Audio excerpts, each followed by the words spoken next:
katanya ini merupakan serangan balik dari para koruptor yang selama ini menjadi mafia migas. Oh gitu. Makanya gini Bang, kalau kemarin kan kita lihat ada liga-liga korupsi itu kan, di hitung-hitungan gua sih paling tinggi sih Telkom.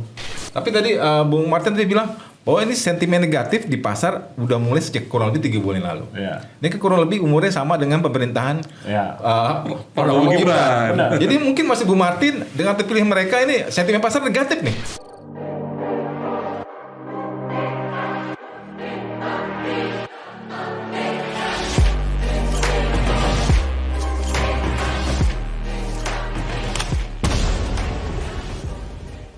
Ya, selamat datang di LBJ Viral 24, tempat di mana kita ngebahas konten-konten yang viral dengan kritis dan tentunya yang bikin kita deg-degan. Nah, episode kali ini kita ngebahas isu yang deg-degan banget nih tentang indeks harga saham gabungan alias IHSG yang terjun bebas sampai 6,12%. Dan ini adalah pertama kalinya sejak pandemi COVID-19. Tentunya banyak hal yang menyebabkan hal tersebut terjadi. Karena itu telah bersama kita hadir para peneliti nih dari Global Strategi Riset Indonesia, sebuah organisasi yang concern terhadap kebijakan publik. Nah, di sebelah saya ada senior kita, Abang Sebastian Salang nih. Sore Bang, apa kabar? Baik. Baik, alhamdulillah ya. Nah, ada juga di depan saya ini ada Bu Martin. Siap. Sehat Bung ya? Sehat Bang. Oh, sudah ada ya. Nah, ada juga depan saya Bung Bob nih. Oke. Apa kabar Bung? Baik. Puasa lancar ya? Oh, lancar. Siap, baik. Nah, kita lagi ngebahas tentang apa aja sih kira-kira bisa menyebabkan terjun bebasnya nih IHSG. Mungkin pertama kali saya akan ke Bung Sebas dulu. Bung Sebas, apa ini rame-ramenya penolakan RUU TNI ini? Apa menjadi salah satu nih Bang penyebabnya sentimen-sentimen negatif di pasar nih? Ya, memang anjloknya harga saham itu menjadi peringatan yang serius ya di pemerintahan Prabowo kali ini, dan itu memang mengundang perhatian dari banyak kalangan. Gitu. Dari obrolan saya dengan para pengusaha, para politisi, ini merupakan akumulasi dari sejumlah hal gitu ya, berkaitan dengan kepemimpinan Pak Prabowo, begitu. Nah, salah satu yang menjadi perhatian misalnya ada kekhawatiran, kecemasan dari para investor, dari para akademisi dan intelektual. Pembahasan RUU TNI ini merupakan pintu masuk kembalinya Dewi Fungsi ABRI, begitu. Dan kembalinya Dewi Fungsi ABRI ini itu cuma satu tingkat lagi menuju kembalinya pendekatan represif, Betul. ya, terhadap berbagai hal yang dianggap oleh pemerintahan itu tidak sejalan dengan kepentingan atau kebijakan mereka gitu. Dan ini persis kekhawatiran yang melanda generasi Indonesia ini ketika melawan pemerintahan Soeharto gitu. Dan kekhawatiran akademisi, kekhawatiran intelektual itu juga menjadi kekhawatiran para pengusaha. Dan selain itu, kebijakan Pak Prabowo yang dianggap berubah-ubah itu juga menjadi salah satu faktor yang menyebabkan ketidakpastian di kalangan investor dalam menentukan keputusan bisnis, begitu. Soal soal Danantara misalnya. Di balik ide Danantara untuk mengumpulkan aset-aset dari sejumlah BUMN raksasa itu, pada saat yang sama justru Pertamina sebagai satu holding bisnis energi itu mengalami Ada korupsi ya? kasus korupsi yang cukup besar gitu, Mega korupsi. ya kan? Dan ini baru bagian kecil dari dugaan korupsi yang terjadi di Pertamina. Jadi ini hanya bagian kecil dari gunung es. Fenomena gunung es gitu. Jadi itu. Lalu kemudian kebijakan yang lain yang menterinya ngomong apa, lalu kemudian presiden ngomong apa. Ya, sebut saja misalnya soal gas LPG.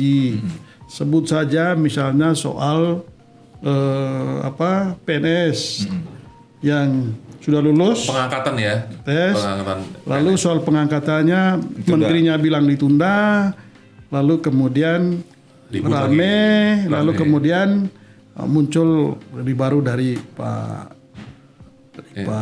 Prabowo gitu. Jadi ada banyak sekali kebijakan yang kontroversial, lalu kemudian cerita soal efisiensi di satu sisi, tapi juga ada praktek inefisiensi di sisi yang lain. Betul.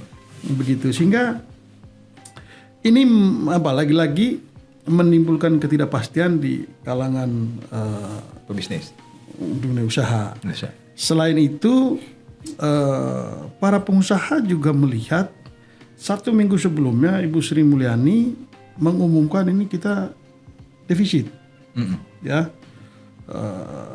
Penerimaan pajak kita mengalami Jeblok ya? defisit yang sangat mengkhawatirkan gitu ya. Lalu setelah itu ada juga isu Ibu Sri Mulyani mau mundur. Iya betul. Ya kan? Ini adalah seperti rangkaian cerita yang kemudian ekspresi dari dunia usaha itu kemudian ya terkoreksi di indeks harga saham itu. Tapi ini Pak Sandy, ini ada cerita yang menarik nih. Iya. Kebetulan saya juga menulis juga di C-Level portal ya, Expression ya. Jadi tanggal 17 itu kan terjadi tanggal 18 ya. Tanggal 17 malam itu ada 2 teman saya yang membangun klien dia istilahnya manajemen lah, manajemen aset lah. Dia hampir bersamaan dia telepon saya malam-malam itu, dia bilang gini. Dia telepon intinya gini, ini ada apa ya? Kok klien-klien saya minta ada berapa saham yang ini dijual nih? Nah, ya ada politik apa nih gitu kan? Terus sama juga yang kemudian juga temen juga tanya, gue pegang berapa saham ini aman nggak? Gitu. Karena ini juga ada perintah, gue suruh jual juga nih, ada berapa saham. Saya kira nggak sebut namanya ya, saham-saham apa. Tapi begini, saya jelasin begini, bahwa di geopolitik memang akan lagi terjadi saham jeblok ya. Wall Street kan juga ini gara-gara Donald Trump perang tarif ya. Ini juga perang yang lucu juga nih. Amerika dengan Kanada, Cina dan Meksiko, terus Eropa dengan Cina, Eropa dengan Amerika. Jadi semua perang dengan semua nih, ya. Jadi akhirnya mengubah supply chain. Makanya nilai-nilai itu. Kedua memang dari sisi geopolitik. Dari sisi internal ya saya sepakat memang isu santer Bu Sri Mulyani dengan Pak Erlangga ini kencang banget nih. Jadi ketika itu teman juga tanya, apa jadi mundur gitu kan? Saya juga mendengar dari beberapa rekan analis juga dan juga yang dekat-dekat dengan istana juga, memang ada seru tuh hari-hari itu dua orang ini Saut-sautan ya? mau mundurkan diri.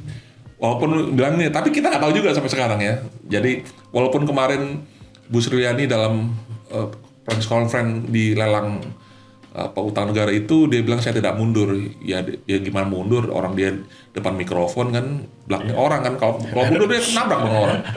Itu ya satu. Nah, bagi saya di saham ini kan istilahnya tidak zero sum game. Ya.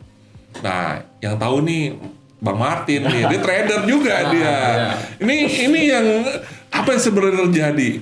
Uang yang keluar itu yang dari saham itu sekarang kemana ya? Nah itu yang saya belum tahu tuh. Nah mungkin Bang Acong boleh tanya nih sama Coba Martin. Bung Martin analisa ini bagaimana? Apa pengaruh politik luar negeri, terutama kebijakan Trump ya Amerika dalam hal ini kan, mempengaruhi sentimen negatif kepada IHSG kita, atau lebih murni karena keadaan politik di negeri kita sendiri nih? Oke.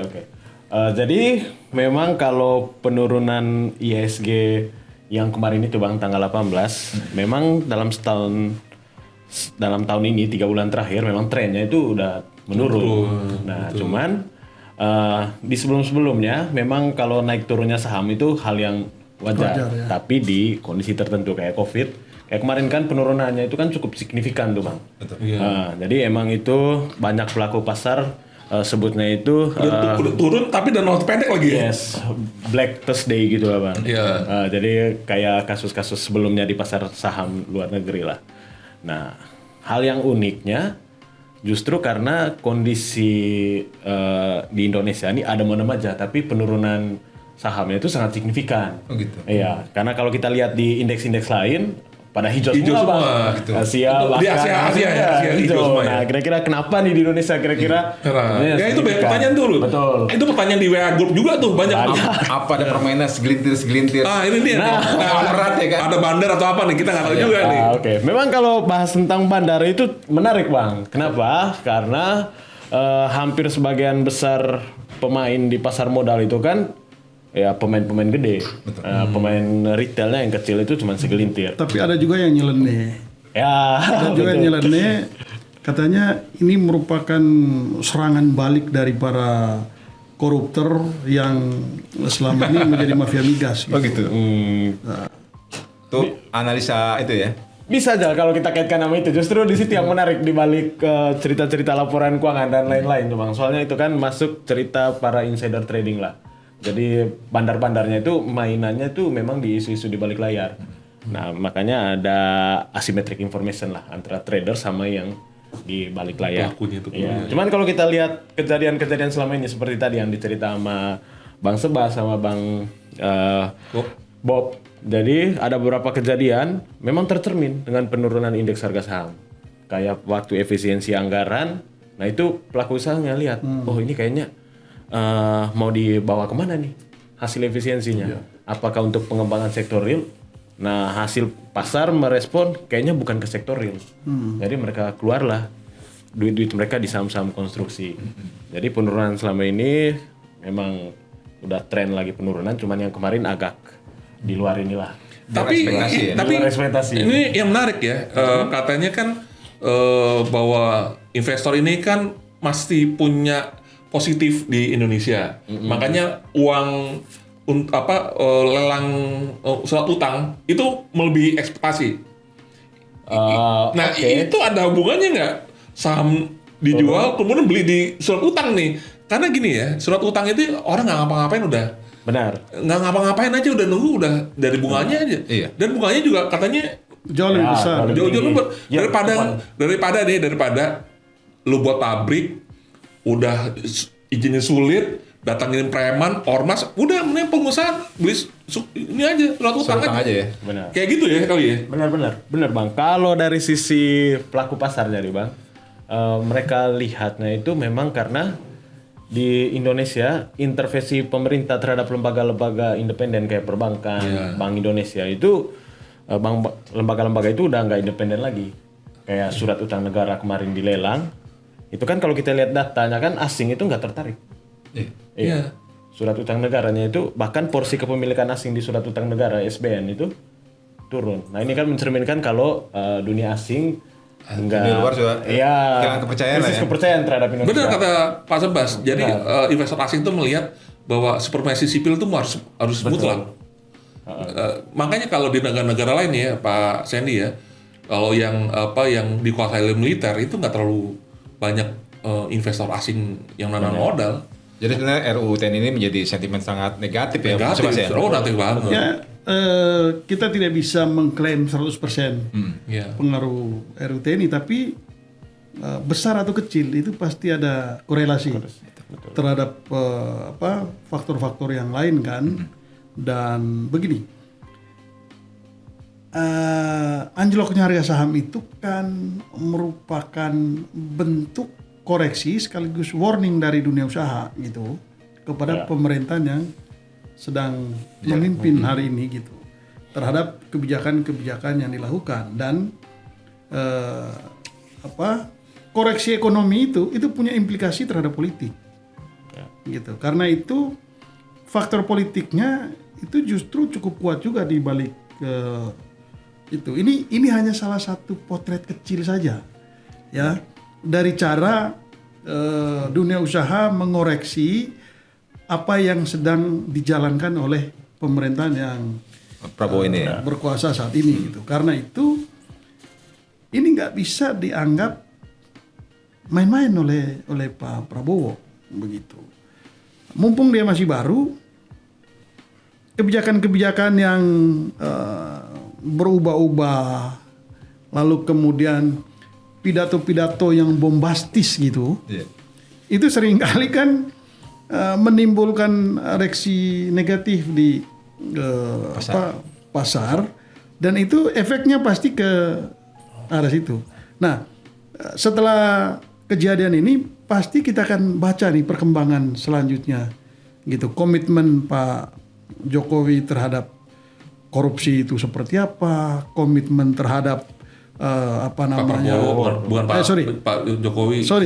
Atau Pak Jokowi masih ada di belakang Prabowo kali ya? Ya, saking besarnya pengaruh Pak Jokowi itu. Saking besarnya. Saking besar pengaruhnya itu sampai masuk gitu ya di alam bawah sadar ya. Jadi SBY yang kemarin, Pak. Oh iya, SBY juga salah ucap. Begitu. Jadi itu sudah sampai masuk alam bawah sadar. Jadi ini gitu ya. Sampai saya lupa mau ngomong apa. Jadi tentunya banyak kebijakan-kebijakan publik dari pemerintah Prabowo ini yang menimbulkan sentimen negatif lah ya. Benar. Tapi kita lihat Bu Martin gimana kalau pengaruh dari trader psikologi trader yang menguasai dunia. Apa ada pengaruhnya? Apa dia bermain di sini? Kemungkinan ada nggak seperti George Soros ataupun dari keluarga Rothschild? Iya. Ada nggak sih indikasi ke sana atau ini murni masalah politik dalam negeri ini? Nah, justru mereka masuknya itu lewat entitas perusahaan-perusahaan mereka yang invest. Kayak, tapi mereka masuknya itu pas pengembangan, Bang. Bukan masuk pas di secondary market yang udah di saham-saham. Dan mereka itu pas pengembangan. Gua kasih contoh kasus lah, Bang. Yang agak menarik tuh soal bagaimana kaitan antara politik sama dunia pasar modal itu di saham Gojek, Tokopedia itu.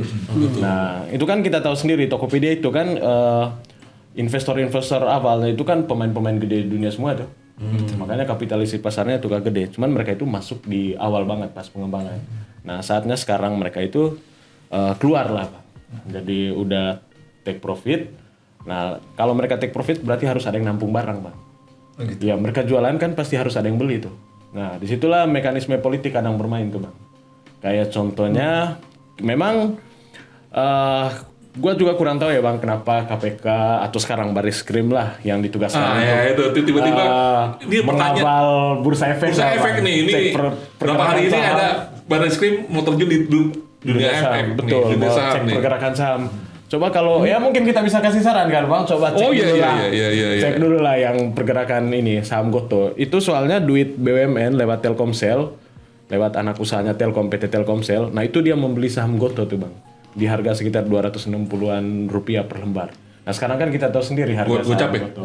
Ya, gocap. Nah, itu kan ada kerugian negara kan, Bang, walaupun belum terrealisasi keuntungan ruginya, cuma di situ udah ada potensi. Jadi yang waktu Goto itu sahamnya Rp1 itu ada yang beli tuh. Itu ada yang beli tuh. Itu ada yang beli. Dan Orang itu Indonesia ya? Orang Indonesia, orang keluarganya menteri gitu.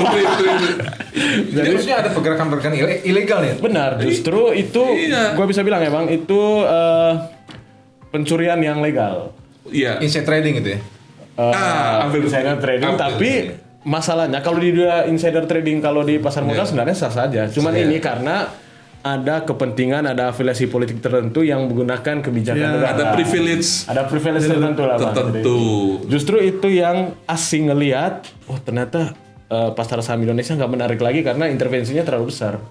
Jadi ketahuan siapa pemainnya itu adalah ketika saham Goto di 700 perak itu dilepas. Betul, dilepas. Harusnya menurut peraturan bursa di IPO setelah harga di bawah angkat nggak boleh dijualan dulu. Iya. Cuman di situ ternyata banyaklah pejabat lah Bang. Entah itu yang ada di legislatif atau keluarga yang ada di eksekutif, melepas saham. Iya.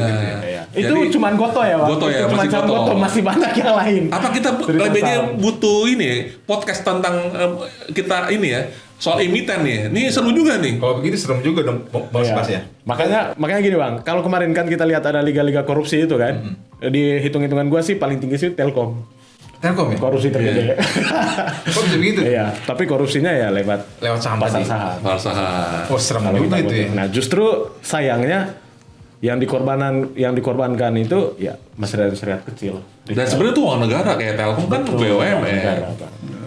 Jadi gimana Bung Sebas kita ngeliat para pemain-pemain saham kecil nih kayak kita kayak Bumara ya. Ini kita sifatnya mesti wait and see atau kita lepas aja semuanya kalau begini. Atau kita ngelihat dulu ya kan perkembangan politik Tapi negara. begini ya di kayak pemain-pemain besar kayak Warren Buffett dan sebagainya sekarang lagi megang cash banyak kan. Cash is the king sekarang. Jadi aset-aset sebelum itu dijual dulu gitu sampai melihat situasi di geopolitik juga. Tapi kalau di Indonesia ini juga melihat tadi Pak Sebas bilang Iya. bahwa kebijakan Prabowo Gibran ini, saya sebut Gibran juga karena bagaimanapun dia juga harus terlibat, bahwa itu tidak ada yang menyentuh masyarakat. MBG aja masih kacau ya. Tapi ini ada yang menarik ya. Bank Indonesia sebenarnya lagi nyindir Prabowo. Tahu nggak kenapa? Ketika kemarin hari ini mengumumkan bahwa suku bunga tetap ya 5,7 ya 5 ya. Dia bilang bahwa ini untuk mempertahankan untuk menekan tetap inflasi dan juga ini pemerintah juga harus government spend untuk supaya pertumbuhan ekonomi terjaga, Daya beli masyarakat meningkat. konsumsinya terjaga. Sebenarnya itu nyindir Prabowo sebenarnya. Iya. Gubernur Bank Indonesia. Nah justru itu kekhawatiran, Gitu. itu kekhawatiran terbesar sebetulnya dari para pengusaha atau investor kita sekarang ini. Karena Jadi ada beberapa hal yang sangat penting gitu dari kebijakan Pak Prabowo sekarang ini. Yang pertama ini soal efisiensi. Ada pertanyaan penting, nasib dari efisiensi itu sudah bagaimana sampai hari ini? Ya. Begitu. Lalu kemudian yang kedua, dari efisiensi ini sebetulnya larinya kemana? Uang-uang itu. Katanya ke dana antara kan Bang? Ya kan? Ya. Nah, ini kan antara pernyataan suatu tempat dengan tempat yang lain ini kan berbeda-beda. Tadinya itu efisiensi itu sebagian besar untuk memperbaiki gedung-gedung sekolah. Lalu di tempat yang lain ini untuk membantu pembiayaan program MBG. makan bergizi Makan bergizi gratis. gratis. Lalu kemudian di tempat terpisah juga ngomong ini untuk nambah modal di dana antara. Dana antara. Gitu. Jadi sementara ini semua belum terjadi apa-apa nih. Tidak terjadi apa-apa. Jadi ini semua masih gagasan-gagasan besar. Lalu kemudian di sisi yang lain ada proyek ambisiusnya ini Pak Prabowo berkaitan makan bergizi gratis ini yang dinilai sampai hari ini masih bermasalah, tetapi ini akan menelan biaya yang sangat besar.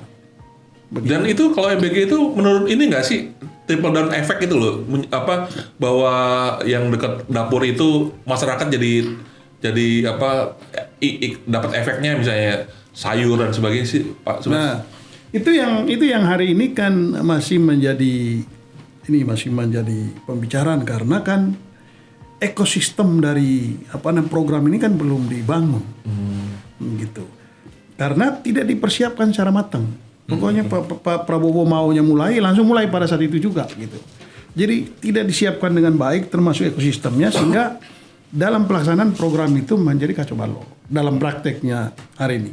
Lalu kemudian yang kedua ini soal korupsi. Ya, ada upaya ya untuk mengungkap korupsi, tetapi orang juga bertanya-tanya, ini Pak Prabowo serius apa enggak? Iya.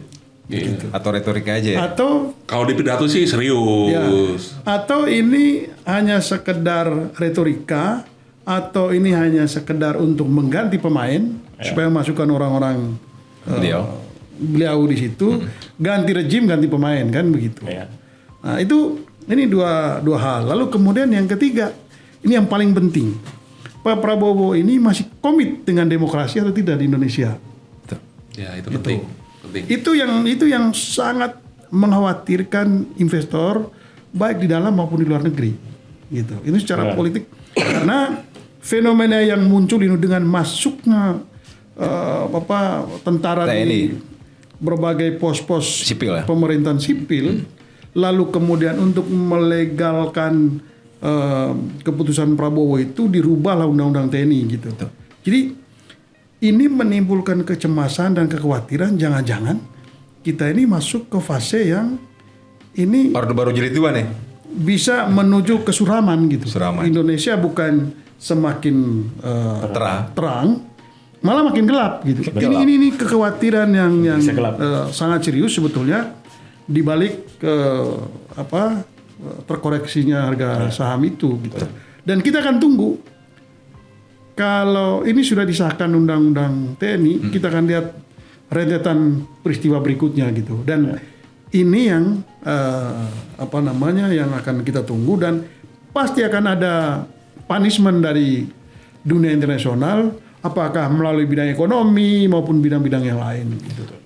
Tapi kita khawatirkan sih dengan ada disahkannya RUU ini terjadi lagi nih tindakan-tindakan represif kan dari tentara seperti halnya yang terjadi di zaman dahulu, dari mulai Talang Sari, peristiwa Tanjung Priok gitu kan.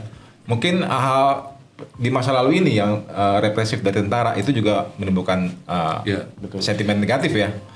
Tapi tadi Bung Martin tadi bilang, oh ini sentimen negatif di pasar udah mulai sejak kurang lebih 3 bulan lalu. Ya. Ini kurang lebih umurnya sama dengan pemerintahan Prabowo Gibran. Jadi mungkin masih Bung Martin dengan terpilih mereka ini sentimen pasar negatif nih. Betul. Dari awal. Dari awal. Kenapa? Memang kalau kita ngomong by data memang tercermin lewat indeks harga saham gabungan. Jadi yang terus menurun. Jadi publik nggak menilai positif nih dengan terpilih Prabowo dan Gibran. Selain karena isu itu, justru selama kurang lebih 3 bulan ini sektor real nggak bergerak. Jadi indeks harga saham itu juga mencerminkan kondisi perusahaan-perusahaan secara mikro bahwa memang nggak ada pergerakan pertumbuhan yang bagus untuk meningkatkan harga saham mereka di IHSG. Jadi memang penurunan IHSG kemarin atau 3 bulan terakhir ini itu mencerminkan kondisi Indonesia sebenarnya tidak baik-baik aja. Itu secara ekonomi. Cuman kalau kita lihat kemarin nih Bang, kira-kira saham yang paling gede itu turun sahamnya siapa sih? Nah, siapa tuh? Nah ini yang pertama itu saham selain saham perbankan ya Bang, selain saham blue chip kan kita tahu kalau saham-saham bank kan itu BUMN lah. Nah kenapa dia terkoreksi? Sepertinya persis yang kayak tadi Danantara. Nah, ketakutan, ada isu juga tuh tarik dana dari bank pemerintah tuh, ibarat pakai dana bank untuk proyek strategis kan. Nah itu ada itu tuh ada endingnya tuh di Twitter tuh. Benar. Tarik dana dari bank-bank pemerintah gitu. Nah lalu dari swastanya sahamnya DCII pemilik Sampurna sama saham-saham Aman Mineral. Aman Mineral. Ya, terus BRPT. Itu turun. Justru itu yang koreksinya cukup banyak. Aman tuh bagus tuh sebenarnya. Benar. Punya prospek bagus sebenarnya. Itu kan sama Barito Pasifik punya Projo Pangestu. Itu kan 9 naga yang diundang Prabowo tuh Bang. Betul. Ke istana. Cuman kok tiba-tiba setelah itu mereka ini ya sahamnya itu turun sampai 20% itu kenapa nggak tahu. Kemarin mikirnya mereka masuk ke ini surat utang negara. Nah, cuman ternyata nggak gede-gede juga mereka masuk Bang. Oh iya. Nggak gede-gede juga. Nah makanya mungkin sekarang negara lagi kurang duit, lalu pengusaha-pengusaha itu dipaksa mau nggak mau mereka lepas saham. Mungkin salah satu jalannya gitu mungkin Bang. Tapi kalau kita lihat dengan saham-saham hasil penjualan saham itu kemana tuh? Nah itu dia Bang. Itu lari kemana tuh? Kan dalam teori zero sum game juga. Kalau ini yang ini berarti ini ada yang menikmati gitu loh. Kemarin mikirnya itu semuanya dimiliki asing kan Bang. Ternyata nggak signifikan juga. Asing kemarin lepasnya itu cuman nggak nyampe 2T lah bang. Iya. Dari total keseluruhan penurunan. Berarti pemainnya pemain dalam nih. Pemain dalam. Itu bisa aja asingnya juga asing. Jadi orang Indonesia yang buka akun sekuritas dari luar. Iya. Makanya itu diduga ini bagian dari perlawanan para mafia minyak. Ya. Kan begitu. Jadi Ganti pemain lawan. warning dalam rangka ini mengingatkan kalau makin terus ya kita kerjain nih. Biar kesam. Kira-kira begitu tapi Benar. Sepertinya itu agak benar Bang Sebas. Soalnya kenapa? Gua nggak tahu ya bang, nggak tahu secara analisis politiknya kenapa kemarin si Airlangga diisukan mundur. Entah karena itu si Prabowo mau minta dia mundur atau enggak. Soalnya dia ada pernyataan tuh bang soal koreksi presentasi besaran trading health kira-kira di berapa persen? 5, 7, 10, 20. Nah itu dia minta tuh ke Prabowo. Jadi kalau ada isu gitu dari Bang Subas kayaknya itu terkonfirmasi lewat isu-isu itulah. Oke, saya kira itulah ya. Begitu? Ya, ini analisa cadis ya. Ya, kita lihat terus perkembangan kebijakan publik dari pemerintahan Prabowo ya. betul. Mudah-mudahan dapat menjadikan sesuatu yang lebih baik bagi bangsa ini. Ya. Tapi juga masalah juga bukan di politik makro ya. Ini sebentar. Saya tahu pasti pada nunggu nobar kan. Nah, tapi di politik mikro di masyarakat yang bawah itu juga lagi nggak baik-baik amat ya. Oh iya, itu. Penegakan hukumnya lemah, Ya. polisi, Persoalannya serius. tentara tembak polisi tembak polisi, macam-macam lah. Ya. Nah ini serius nih, ini Kapolri, Panglima TNI, Iya. Dapat penegak hukum. itu Daya beli masyarakat ini lagi turun. ambruk-ambruknya. Begitu. Ya, Jadi paling- kondisinya tidak baik-baik saja. Iya, kayaknya yang paling sekarang yang paling ini Deddy Mulyadi ya malah ya, yang pejabat yang benar-benar Kerja kerja berat serius ya? nih gitu. Gua takut balik kayak 98 bang. Soalnya kayaknya ciri-cirinya isu politik sama ekonomi kayaknya lagi sama-sama ini Pak Mani. Kita bahas lagi ya nanti ya. Terima kasih Kita analisanya nih dari teman GSRI ya. Bung Sebas terima kasih, Bu Martin, Siap. Bung Bob. Mudah-mudahan analisa-analisa kritis dari teman-teman kita di GSRI Iya. dapat didengarkan oleh para pemangku kepentingan nih di Kabinet Prabowo. Jangan lupa pantau terus perkembangannya di portal kita di lensaberitajakarta.com dan saya Sandi pamit undur diri. Terima kasih. Bye. Bye.